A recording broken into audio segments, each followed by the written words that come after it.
आज मैं बहुत खुश था क्योंकि आज मेरे कजिन्स मेरे घर पर रहने आए हुए थे। वो दोनों ट्विंस थे। मैंने उनसे कहा, चलो हाइड एंड सीक खेलते हैं। जिस बात पर उन दोनों ने एग्री कर लिया और हम तीनों मेरे ही रूम में लाइट्स ऑफ करके हाइड एंड सीक खेलने लगे। कुछ देर बाद मेरे मम्मी पापा किसी काम से बाहर चले गए और हमने डिसाइड किया कि अब जब मेरे पेरेंट्स घर पर नहीं हैं तो अब हम पूरे घर में हाइड एंड सीक खेल सकते हैं और पूरे घर की लाइट्स ऑफ करके हम कहीं भी छुप सकते हैं। गेम स्टार्ट हो गया। मेरा कज़न हैरी और मैं जल्दी से छुपने के लिए भागे। मैं जल्दी से लिविंग रूम में एक कबर्ड के पीछे छुप गया और मेरा कज़न हमें ढूंढने के लिए आ रहा था और मुझे याद आया कि मैंने तो डोर लॉक भी नहीं किया हुआ। अब मुझे पक्का पता था कि यहाँ तो मेरा कज़न मुझे इजीली देख लेगा, इसलिए मैं जल्दी से जाकर कर्टन के पीछे छुप गया। मैं वहाँ छुपकर अपने कज़न के आने का इंतज़ार कर रहा था कि मैंने नोटिस किया कि मेरे साथ उस कर्टन के पीछे कोई और भी छुपा हुआ है।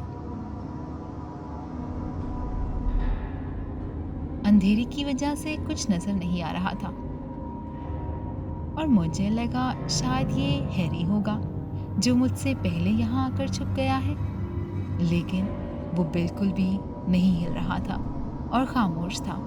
मुझे लगा शायद इसने गेम को काफ़ी सीरियस ले लिया है और अचानक से किसी ने रूम की लाइट एकदम से ऑन कर दी। लाइट्स ऑन होने की वजह से मैंने अपनी आंखें बंद करके खोली। मैंने जब सामने देखा तो सामने ही मेरे दोनों कज़न्स खड़े थे। आई वॉज शॉक्ड और जैसे ही मैंने अपनी राइट साइड देखा तो वहां पर कोई ना था।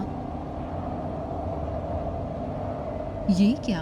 हैरी एकदम से यहाँ से बाहर कैसे आ गया?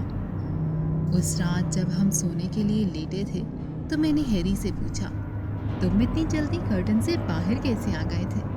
तो उसने जवाब दिया कि वो तो लाउंज में था, जहाँ पर उसे हैरी ने बड़ी आसानी से ढूंढ लिया था। ये सुनकर तो मेरी नींद ही उड़ गई और मैं पूरी रात जागता रहा और सोचता रहा कि अगर वो हैरी नहीं था तो फिर कौन था? मैंने आखिर किसे देखा? कुछ दिन गुजर गए। मैं अपने रूम में बैठकर स्टडी कर रहा था और मेरे पेरेंट्स लिविंग रूम में बैठे टीवी देख रहे थे। मैं पढ़ ही रहा था कि मुझे कुछ आवाज़ आई जिससे मेरा फोकस टूट गया। मैंने इधर उधर देखा तो मुझे फील हुआ कि कोई मेरी राइट साइड पर खड़ा है। मेरी पीछे मुड़ने की हिम्मत नहीं हो रही थी क्योंकि मैं कुछ देर पहले ही रूम का दरवाज़ा लॉक करके पढ़ने के लिए बैठा था।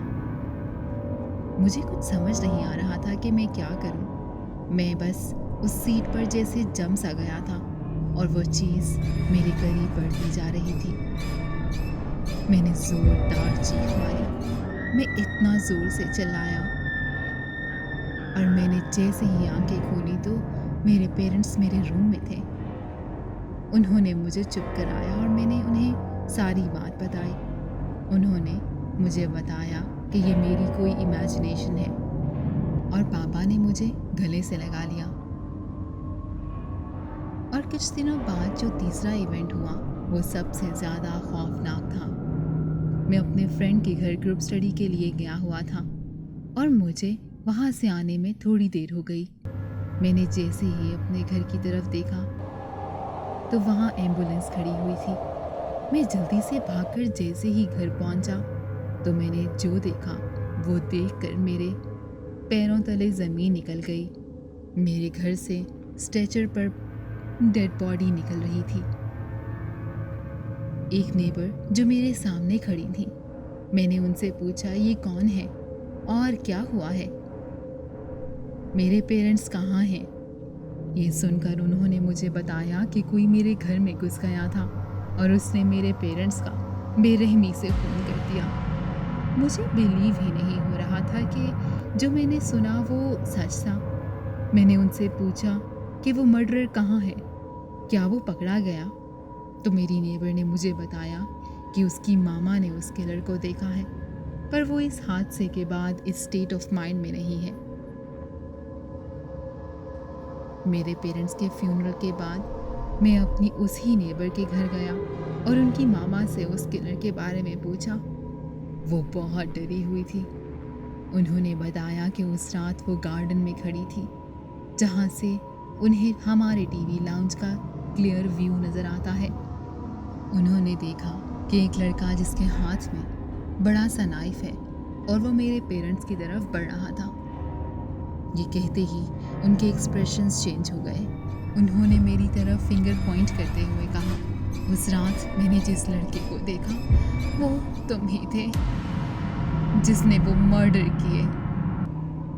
और वो ज़ोर ज़ोर से चीखने लगी और उनकी बेटी ने पुलिस को बुला लिया और मुझे मेरे ही पेरेंट्स के मर्डर के लिए अरेस्ट कर लिया गया।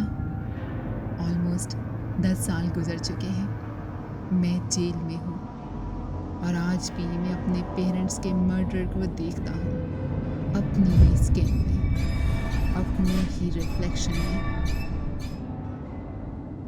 ये स्टोरी बिल्कुल रियल है और इस पर्सन को मल्टीपल पर्सनालिटी डिसऑर्डर है। इसकी एक पर्सनालिटी स्वीट है और नॉर्मल है और दूसरी एक साइको की। उस रात कर्टन के पीछे कोई और नहीं बल्कि उसही की मल्टीपल पर्सनालिटी थी और वो आवाज़ें भी उसे अपनी ही सेकंड पर्सनालिटी की सुनाई दे रही और वो ही जिसने उस रात अपने ही पेरेंट्स का मर्डर किया।